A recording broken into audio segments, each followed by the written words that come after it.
Ted.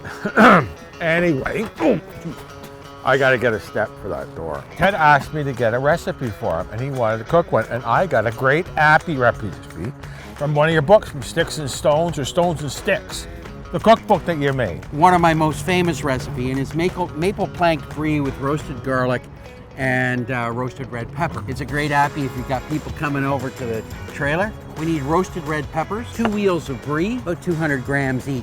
I've got a little bit of bread that we're gonna toast up. So the first things we gotta do is go roast the pepper. There's lots of different ways to roast a pepper. I noticed you had a torch. I like to keep the torch around. You never know when you need a torch. So, greatest thing about roasting peppers with a torch, you can blister the skin pretty quick. That's fucking slick. You could do some damage with that torch. Now what you normally do with these is you put them into a bowl, you cover them with a little bit of plastic wrap and let them steam for 5 to 10 minutes in there, and the skin will come right off of the pepper. But I'll show you the other way. It's a little messier. It's the tip of the knife, just like that. If you don't have a knife, you can take a spoon. Ted, want me to help you? Yeah, here, grab a spoon. Grab a pepper. Your fingers are gonna get black. You can't eat the black stuff. That will cause problems. No, it overpowers the overall flavor of the pepper. Oh. You just want, we're looking more for that texture because we're gonna go back into the grill and cook, and the peppers are gonna cook a second time. So we just wanna remove the skin, which makes things bitter, keeps that pepper from getting super, super tender. When you rinse them, you're rinsing away some flavors. So it just get a little dirty. Well, if you were to leave all this char on, it's just gonna be bitter. So get rid of it. You wanna take all the seeds out. So you're gonna dice this up. Doesn't have to be a super fine dice. Apparently I couldn't do that. Dill or pill? Thyme, a little of that. I'm gonna take a bit of my steak spice. So we're gonna take a little bit of olive oil, a couple of tablespoons just like that. Reduction of balsamic vinegar, that's all it is. So it's got that balsamic flavor, but it has the texture of honey and it's syrupy like that. Now, next part.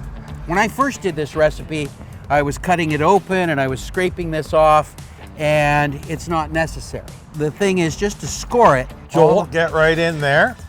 All the way like that. Now you have to be careful on some of the wheels of brie where you get a crack on the side. So you want to kind of squish it back together as best as you can. Well, how does the crack get there? Because the crack, well, just the age and it dries a little bit on the outside of the wheel. And can you take it back if you don't like it? No, you can't take it back. You don't like it. It's cheese, man. Who doesn't like cheese unless you're lactose intolerant? So I like Cheese Whiz too. That stuff's poison, man. Stay away. That stuff will, one, it takes like 100 years to digest in your stomach. Ted, I like the Cheese Whiz. The Cheese Whiz. We're gonna spoon this roasted red pepper mixture on top. You want to get a little cornification in the flavor. You come up with some really weird words, man. Like, I don't even know what the hell that word was. We got a 1/2-inch thick hardwood maple grilling plank. We're gonna head over to the grill. This maple plank, we soaked this in cold water for about an hour, took it out, patted it dry. We're gonna put that in the grill and we're gonna close the lid. When you're plank grilling, which is a hot, fast way of adding smoke into your foods when you don't have a smoker. So the wood gets to smoke. The wood gets to start to smoke. So what you wanna do, listen for the crackle. And so once the wood starts to crackle, you can turn the temperature down a little bit. You wanna watch the smoke that's coming out of the back of the grill, that it's clear. And when I say clear, it's really, really light and that you can see through it. Or you'll have white smoke, but if you see black smoke, your wood's on fire. So right now we can start to smell the wood. So now we just wait. We listen, we watch, we smell. My hearing's not very good, Ted. I know. So you see we got that nice smoke right in there. It's not dark. You can smell that nice wood. And clear. Smell the wood. We're gonna open her up. You get that gooey. That we got some. I put some toasty bread up top. Oh, don't those look dandy? Little crispy toast. There you go, Ted. That looks great. So just take a little more of that syrup. Would you put maple syrup on there too? You could put maple syrup, birch syrup. So then you take a piece of bread, tear it up, right? Little pieces. Get your own, crazy loon. Whatever. You can take a spoon. You take a little bit of the peppers there, right into the top, and that hot cheese. Just like that. Like this. That's See it. that? Spread it on nice. Cheesy roasted red pepper goodness out of my Sticks and Stones cookbook.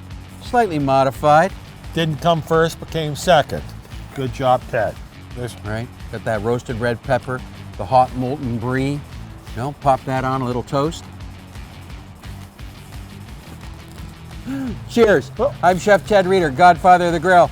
Tune in next week. We'll have a whole other tasty recipe for you. Chris, thanks a lot. I love your place.